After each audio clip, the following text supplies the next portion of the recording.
मैं निशिराज शिक्षिका, गायिका, कवित्री हूँ। 18 जून को एक बहुत ही महान और सुंदर आयोजन होने जा रहा है फादर्स डे अवार्ड्स का, और इसके जो आयोजक हैं वो अफलातून न्यूज़ के राजकुमार उत्पल जी हैं। मेरे ख्याल से आगरा में ये इस तरह का जो प्रयास है अभी तक नहीं हुई है, और एक बिल्कुल डिफरेंट प्रयास है फादर्स को अवार्ड देने का। देखिए, माँ और पिता एक समाज के, एक परिवार के सूत्रधार होते हैं, और मातृ दिवस तो मेरे ख्याल से समाज में, पूरे विश्व में बहुप्रचलित है, और मातृ दिवस पर माताओं को उपहार देने की प्रथा, अवार्ड देने की प्रथा लंबे समय से चली आ रही है। लेकिन पिता को हम विस्मृत कर देते हैं, जिसका एक महत्वपूर्ण योगदान है संतान के पालन पोषण।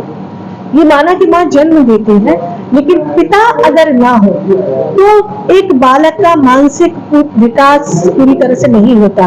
ये प्रत्यक्ष में आप आज के समाज में आप देख सकते हैं कि जब तलाक हो जाते हैं और संतान अकेली रह जाती है, माँ किसी भी तरह से चाहे आत्मनिर्भर हो और पालन पोषण बच्चे का करती है, लेकिन फिर भी कहीं ना कहीं एक कमी जरूर रह जाती है पिता की।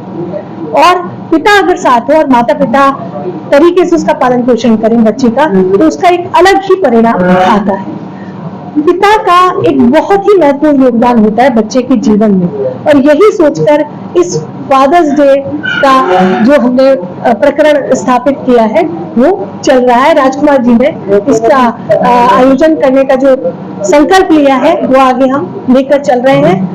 विभिन्न क्षेत्रों से हमने एक विशेष निर्णायक मंडल का गठन किया गया, जिन्होंने 12 फादर्स का चयन किया, जिसमें कि ऐसे पिता हैं जिन्होंने बहुत ही संघर्ष के साथ अपने बच्चों को, अपनी संतान को बहुत ही महत्वपूर्ण पद पर स्थापित किया। कोई डॉक्टर है, कोई खिलाड़ी है, उनके नाम मैं आपको बता रही हूँ। क्रिकेटर दीपक चाहर के पिता लोकेंद्र सिंह चाहर को सम्मान दिया जा रहा है। क्रिकेटर पूनम यादव के पिता रघुवीर सिंह यादव जी हैं। पीसीएस के टॉपर विजय सिकरवार के पिता राजपाल सिंह जी हैं। केबीसी विनर नेत्रहीन हिमानी बुंदेला के पिता विजय बुंदेला जी हैं। हृदय रोग विशेषज्ञ डॉक्टर सुबीर गुप्ता के पिता वीरेंद्र गुप्ता जी हैं। सुविख्यात चिकित्सक डॉक्टर लताफत अली खान जी हैं। मनमोहन चावला रामकृष्ण महाविद्यालय के पिता जो हैं, उनके स्वर्गीय श्री रामकृष्ण चावला जी को सम्मान दिया जा रहा है। समाज सेवी एवं पार्षद मुरारीलाल गोयल जी के पिता स्वर्गीय ओम प्रकाश अग्रवाल जी को सम्मान दिया जा रहा है। शकुन बंसल के पिता स्वर्गीय दिनेश बंसल कातिब जी को सम्मान दिया जा रहा है।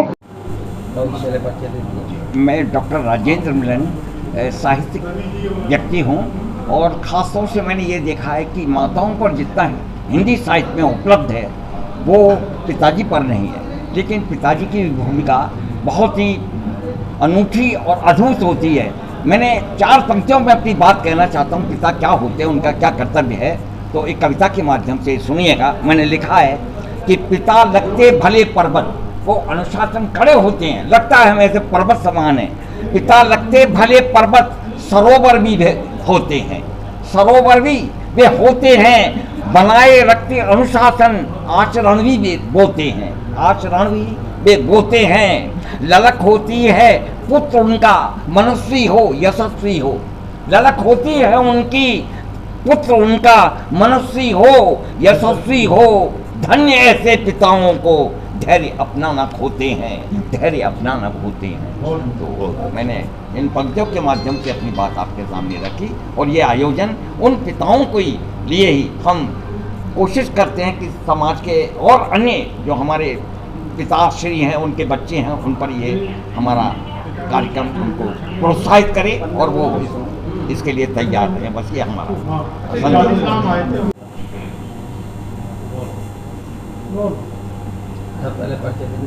सतीश अरोड़ा जी, जिस तरीके से कार्यक्रम रखा जा रहा है, क्या मॉडिफिकेशन किताब पे आएगा? देखिए, ऐसा है कि पिता एक ऐसा शब्द है जो ज़बान पे आते ही स्वतः ही सम्मान अंदर पैदा हो जाता है शब्द के प्रति। लेकिन कुछ हर पिता, कोई पिता ऐसा नहीं है जिसका सम्मानजनक ना हो, हर पिता सम्मानजनक है। लेकिन कुछ पिता ऐसे होते हैं जो ऐसा कुछ कर गुजरते हैं जो एक उदाहरण बन जाता है। इसी तरह के कुछ पिता जो है चयन समिति ढूंढ के बाहर निकालते हैं कि जिससे कि औरों को उससे एक मोटिवेशन मिल सके कि अपने बच्चों के प्रति कितना हमें वो रहना है। क्योंकि ये तो आप जानते ही हैं कि अब पिता और पुत्र में दोस्ती का संबंध ज़्यादा है। जैसे पहले एक डर भय वो सब हुआ करता था, वो लगभग अब मैं समझता हूँ 50% कम हो चुका है। क्योंकि आज का युग यही है कि पिता अपने पुत्र के साथ कितना दोस्ती का वातावरण बना के परिवार को आगे ले जाता है। तो इस तरीके के काफ़ी उसे उदाहरण हैं जो समाज के अंदर हैं लेकिन दिखते नहीं हैं। उसी को दिखाने के लिए शायद ये प्रोग्राम किया जाता है। इसके लिए मैं अफलातून और सब आयोजकों को बहुत बहुत शुभकामनाएं देता हूँ।